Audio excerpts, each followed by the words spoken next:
अनेक जण संभ्रमात आहेत की यंदा मार्गशीर्ष महिन्यात 4 की 5 गुरुवार आहेत. अमावास्या आल्याने गुरुवार महालक्ष्मी व्रताचं उद्यापन कधी करायचं? हिंदू धर्मात श्रावण महिन्याप्रमाणेच मार्गशीर्ष महिना हा पवित्र मानला जातो. मार्गशीर्ष महिन्यातील प्रत्येक गुरुवारी महालक्ष्मीचं व्रत करण्याची परंपरा आहे. घरोघरी मार्गशीर्ष महिन्यातील प्रत्येक गुरुवारी घट बसवले जातात. साधारण महिन्यात 4 गुरुवार येतात. पण यंदा अनेक भक्तांमध्ये संभ्रम आहे की यंदा मार्गशीर्ष महिन्यात नेमकं 4 की 5 गुरुवार किती महालक्ष्मीचं व्रत करायचं आहे. मार्गशीर्ष महिन्यातील शेवटच्या गुरुवारी अमावास्या आल्यामुळे नेमकं महालक्ष्मी व्रताचं उद्यापन करायचं. यावर्षी मार्गशीर्ष महिन्यात 5 गुरुवारचं व्रत असणार आहे. अमावास्या असली तरी गुरुवारी महालक्ष्मी व्रत करायचं आहे, असं पंडित सांगतात. 11 जानेवारीला अमावास्या असली तरी गुरुवारचं व्रत करून उद्यापन करायचं आहे. मार्गशीर्ष गुरुवार उद्यापन संपूर्ण विधी.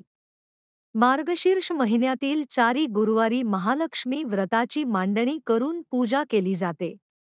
पूजेप्रमाणेच याचे विसर्जन उद्यापन करण्याची देखील विधी आहे. अशात तुम्ही महालक्ष्मीची पूजा मांडली असेल तर उद्यापन करण्याची योग्य पद्धत जाणून घ्या. पवित्र मार्गशीर्ष महिन्यात महालक्ष्मी व्रत करण्याची प्रथा आहे.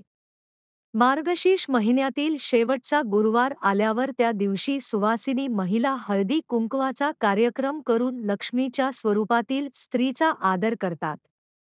चौथ्या गुरुवारी देखील इतर गुरुवारप्रमाणे पूजेची व्यवस्थित मांडणी करून पूजा करावी. महालक्ष्मी व्रताची कथा वाचावी. संध्याकाळी देवीला नैवेद्य दाखवावा. संध्याकाळी सुवासिनींना हळदी कुंकवासाठी आमंत्रित करावे.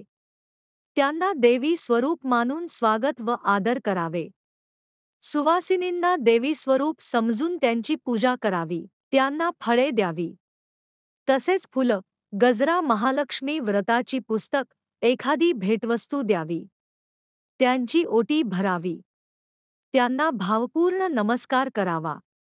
उपवास असल्यास दूध किंवा सुवासिनींना भोजन द्यावे. या दिवशी कन्यापूजन देखील करता येतं. शक्य झाल्यास ब्राह्मणाला शिधा, वस्त्र आणि दक्षिणा देऊन नमस्कार करावा. दुसऱ्या दिवशी सकाळी लवकर उठून शुचिर्भूत होऊन लक्ष्मी मातेची मनोभावे पूजा करावी. लक्ष्मी व्रताची कथा वाचावी. देवीची आरती करावी. कळत नकळत जरी एखादी चूक झाली असेल तर मला क्षमा करा असे म्हणत क्षमा याचना करावी. तुझे वास्तव्य आणि कृपादृष्टी सदैव आमच्या कुटुंबावर राहावी अशी मनोभावे प्रार्थना करावी. नंतर 3 वेळा आगमन पुनरागमन असे बोलून गटातील नारळ उचलून ठेवावं. गजरा, फुलं केसांमध्ये माळावी.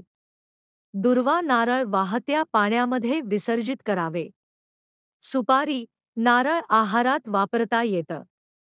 कापड गरजूंना दान करावं. काही स्त्रिया नारळ लाल कपड्यात बांधून ठेवतात. कळशामधील पाणी तुळशी वृंदावनात घालावे. हळदी कुंकू देवासाठी न वापरता स्वत साठी वापरावे.